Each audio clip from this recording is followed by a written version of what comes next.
I am Burton C. Bell of the band Ascension The Watchers. I am the vocalist, guitar player, and one of the founding members. Also, I'm a part of Fear Factory, have been so since the inception in 1990. Back in 2002, I decided to take a sabbatical from Los Angeles. I drove my 1969 Ford F-250 from Los Angeles all the way to Pennsylvania, where I had intentions to visit my friend John Bechdel. John Bechdel, not only was he the keyboardist for Fear Factory back starting with the obsolete record in 1998, he has also been part of Killing Joke, Murder Inc., and now he's part of Ministry.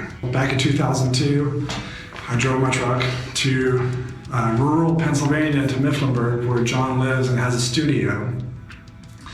I brought my guitar and some ideas, and I camped out in John's studio pretty much for 3 or 4 months. Basically, he helped me work out these guitar parts, and I worked out these guitar parts and we recorded them for the 5 songs, which became an EP called Iconoclast.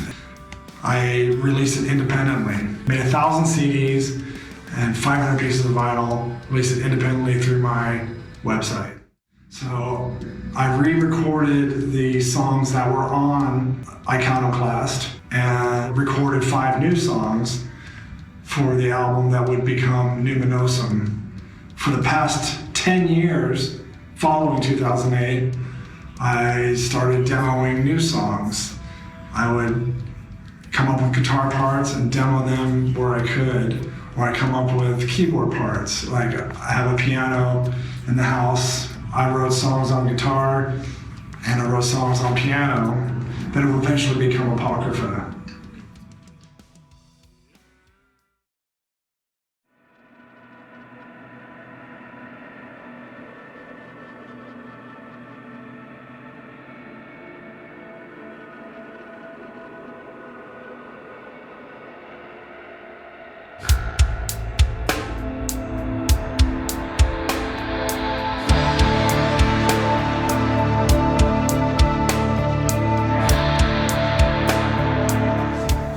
I'm John Bechdel, keyboardist, co-writer, co-founder for Ascension of the Watchers. Welcome to my studio. This is where it all began in the year 2002. Burton C. Bell came here to start recording a project. At the time, I believe it was to be called just The Watchers. Later, changed it to Ascension of the Watchers. And he had come here earlier to visit and liked the studio and said he wanted to come back and record here. So I thought maybe he would have some, kind of porta studio, kind of have these songs, demo songs for me to work on, but I also thought maybe I was expecting it to sound like Fear Factory, but I quickly realized that it wasn't going to sound like that at all. And there was an opportunity for me to utilize some of these vintage synthesizers and some of these classic sound libraries that I had accumulated, throughout the 80s and early 90s. And most of the bands that, I worked with throughout the 90s were, metal bands, and didn't really have a chance to use any of those sounds. So this was exciting, and I realized that Burton, like myself, was not really influenced by metal. His collection of music was mostly industrial and goth, and so I started to put down some keyboards on those original ideas, which became some of the first songs. Over the years, Burton and I started collaborating on some other new material. We didn't have any particular kind of time frame. I was very busy with Ministry, and he was very busy with Fear Factory. But he had done some of the songs in New York, and he did a song with Mark Thwaite. Eventually, told me that Jace Lewis would be playing drums and producing the record. And ironically, I had recently met Jayce through Roy Mayorga at Vakken. So yeah, we were very excited to have Jayce on board, and the new album was completed in his studio, Northstone Studios in Wales. Jayce just did an amazing job with the production, exceeded all of our expectations. He had an amazing vision and production techniques that he brought to the project. I have up here now one of the demo of the Mark Thwaite track, which is called The Wanderer, and you can hear it now with the original keyboard tracks.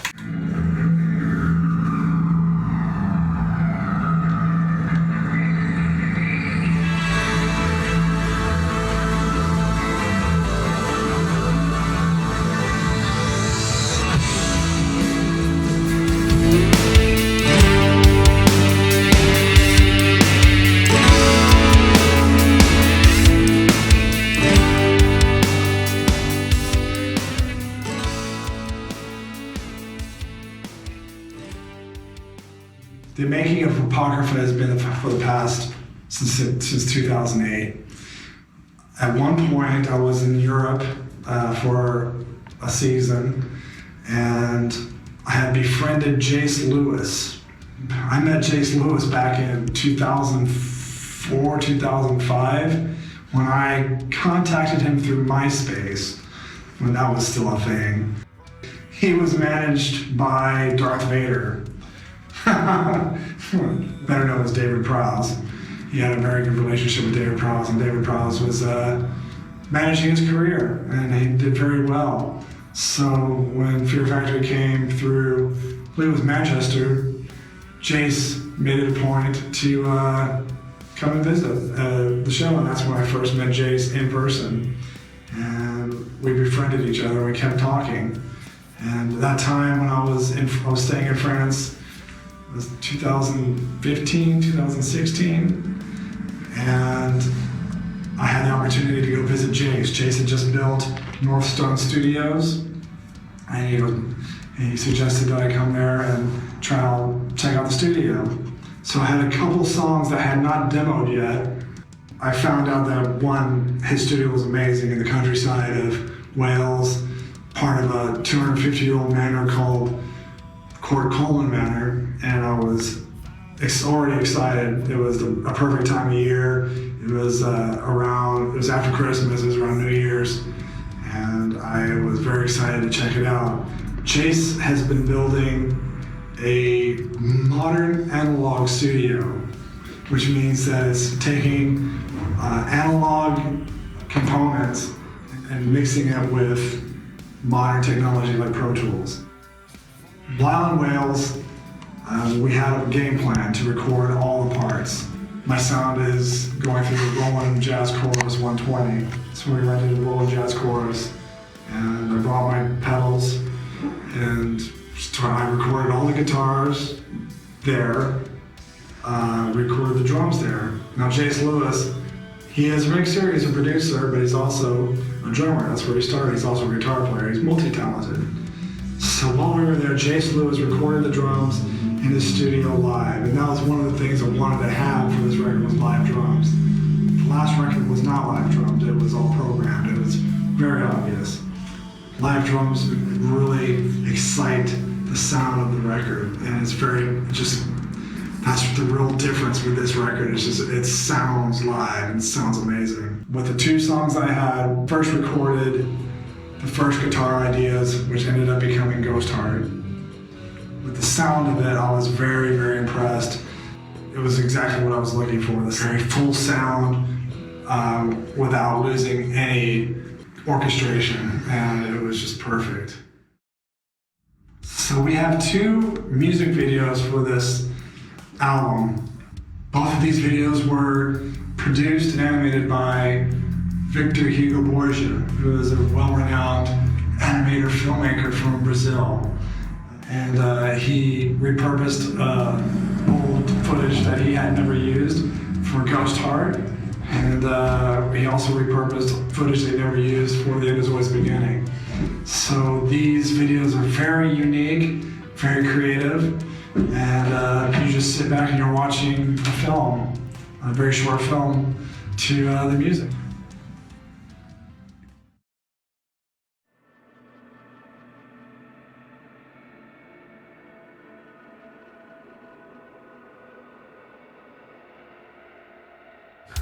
I'm Jayce. I'm the drummer in Ascension, the Watchers, and I produced and mixed the Apocrypha album. The album was recorded here in Northstone Studios, which is in Bridgend, South Wales. It's a studio that I built about 4 years ago, and we recorded things in 2 sections. Burton was actually one of the first people that came in and recorded in the studio. And it was perfect for what Burton was looking for the project. A very ambient, organic, natural sounding album, and which is exactly what this studio was built for. The first songs that were recorded here were Ghost Heart and The End Is Always the Beginning. These are the only 2 songs that I was involved with right from the start of its writing concept.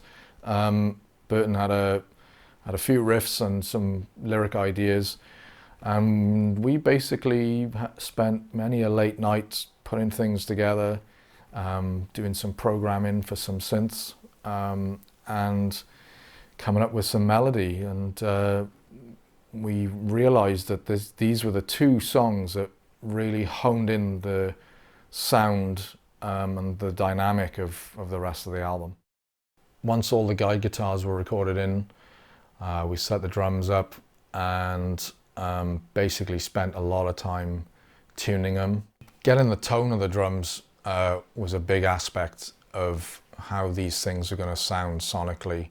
We used a Tama Star Classic, a drum kit I've been using for years, and basically really focused in good mic position and made sure that these drums will sound as big as possible. When I was recording the drums, I wanted to really make the things sing, lots of air, lots of ambience, and hit them as hard as possible. Jayce proved to be the perfect producer for this. I found a camaraderie with Jayce, that he was very a perfectionist in the best ways. We had the same idea of what we both wanted to achieve for this album, and Jayce knew the proper steps to take. When it came to recording the vocals, Jayce was a truly inspiring and a proponent of the voice that we found for this record. Jayce reminded me of the sound on the GZR album that I did, Plastic Planet, and how that sound was a big part of also the Demanufacture album, and how that sound of that voice was an identifiable part of Fear Factory, but also created a genre for myself where I stood out. It was kind of almost gothy, very deep, resonant sound in a voice that you do not hear anymore. And Jayce is like, bro, that's the voice we need. Having been a follower of Fear Factory, I'd noticed that there was a real distancing from this renowned bellowing gothic baritone vocal that Burton was renowned for early on in the Demanufacture and Obsolete days. I felt it was important that we brought that back. You know, partly the idea that I had for producing this album was to sort of go back to when Burton really had this howling sort of chest sort of sound. It was just something that I really missed, and I really wanted to make a conscious effort to bring it back on this record. So Jayce was helped me find that voice again, the voice that's been suppressed for so long. Finding that voice, it was very relieving and it was inspiring, and Jayce helped me find it again. every morning I would hear Burton doing his 1 hour vocal exercises. And he'd do them in the other room before we went through the day and recording. And I didn't really feel that they were doing really a great deal. I think it was more of a psychological security to try and help him through his vocal recording. And that was where we really needed to have a conversation as to what was going on vocally. Luckily, because we're close friends, or best friends in fact, that I could sit him down and really have this conversation as to what I needed out of him vocally. And this is when the rediscovery of that classic Burton C. Bell voice came back.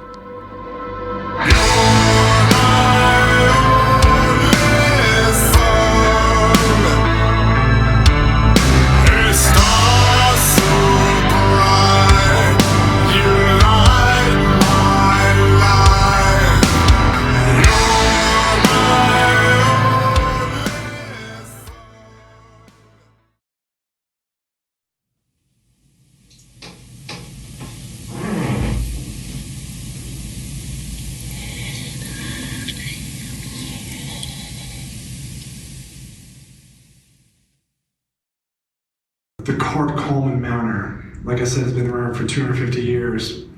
Place is beautiful, it's old, and it definitely has a lot of paranormal activity, which we soon discovered. I've been recording vocals, and it was during the day, and we're just getting through it, and basically, we were done with the song. So I pressed stop on the spacebar on the keyboard and went outside, and we were out there for about 20 minutes. And it was when we returned that I noticed that I hadn't actually pressed stop on the spacebar, which does happen every now and then. Even though it sounded as though I'd hit it, it actually hadn't stopped the recording. And I noticed on the screen that we'd had a load of audio, which I said to Bert would be quite interesting to maybe see what I'd recorded, and maybe we could turn it into a soundscape of some kind or whatever. And it was when we were listening back that we'd actually recorded a voice of some kind, which I'd never heard before on any recordings that I've done in this studio. And I couldn't quite make out what it was, so we turned it up, and I just won't ever forget that moment of realizing that it was a voice saying something, and it sent my hairs on end, and Burton had goosebumps, and we kept replaying it, trying to figure out what was said. I think it was saying, "Get out of here." Burton thinks it was speaking another language. We listened to it, and we're like, it was whispering. I was like, that's not me. The weirdest thing is that as I was in the booth, you hear the door from the control room to the middle room open. It's an old creaking wooden door. You hear it open. And after a couple seconds, you hear this strange whispering, not in English, not sure what language it is in, but you hear this whispering and it says something. And then a couple seconds later, the door closes again and latches. That never happened while I was in there. It was the weirdest thing. Where the studio was built used to be a monastery. I think it's Latin, not sure what it's saying, but after listening to it, I realized that even though it happened at the very end of the song, I decided to make that the intro to Apocrypha. So I'm not really sure what it says, but that is an actual recording of a ghost. I'm not really a believer in ghosts myself, but I can't really explain what that was, and it was definitely for the keeping. So we put it on the intro of Apocrypha. I am here in John's studio in central Pennsylvania, outside of Mifflinburg. This is where Ascension of the Watchers was born, and, conceptualized, and you know, a lot of the work has been done here. The first song from Apocrypha we started working on here was Key to the Cosmos, and that one was fully realized here. Yeah, I think this album sounds great, and you know, all the songs came together between coming here or going to Brooklyn, working with the Dew. I remember we had talked about the keyboards and stuff, where I was after seeing the movie Dread, and the soundtrack. The movie's great, but the soundtrack's even phenomenal, and it's a very like almost analog type of keyboard. Very organic, and the distorted the keyboards, and even the loops were drum loops were like filtered and stuff. It was just a really, you know, creative. Yeah, not like what what we're used to hearing from movie soundtracks. You know, had a very it was very dynamic. Yeah, and it fit the movie. It was like raw, like the movie, and that's what that was one of the things I was like, God, I really want that sound. So I did play that soundtrack. To Jayce. It's like, listen to this. This is amazing. And Jayce would play me songs or albums that he liked that were very similar. I'm like, well, okay, that's cool. Roy Scott was one of those. Roy Scott. There was this one Roy Scott album he played a lot, and now I love the record because he played as he's flying down the M5, scaring my brains out.